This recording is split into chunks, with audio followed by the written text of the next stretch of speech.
নির্বাচন নিয়ে তো নির্দেশনা আমাদের নেতা জনাব তারেক রহমানই দিবেন আজকে। স্বাভাবিকভাবেই জনগণের এত আবেগ আকাঙ্ক্ষা আকর্ষণের প্রেক্ষিতে দীর্ঘদিন পরে অনুষ্ঠিত সেই নির্বাচন, যেখানে বিএনপির বিপুল বিজয় হয়েছে, জনগণের অনেক সমর্থন ভালোবাসা আমরা দেখেছি ধানের শীষের প্রতি।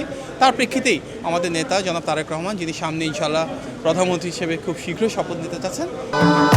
ভবিষ্যৎ হোক নিরাপদ, বিনিয়োগ হোক বিশ্বস্ত, আর আমার পছন্দ সল্ট বে। ওয়েলকাম টু সল্ট বে।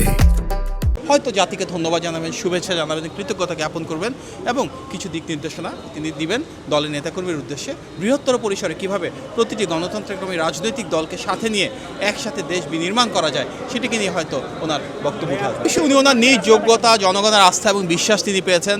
দীর্ঘদিন ধরে উনি তৃণমূলের রাজনীতি করেছেন, বাংলাদেশের সব শ্রেণী পেশার মানুষের ভাগ্য পরিবর্তনের জন্য কাজ করে যাচ্ছেন। সুতরাং জনগণের যে ভালোবাসা ও তার নিজের যে জনসম্পৃক্ততা এবং গণমুখী রাজনীতি, তার ফলেই আজকে এই বিশাল জয় বিএনপি অর্জন করেছে।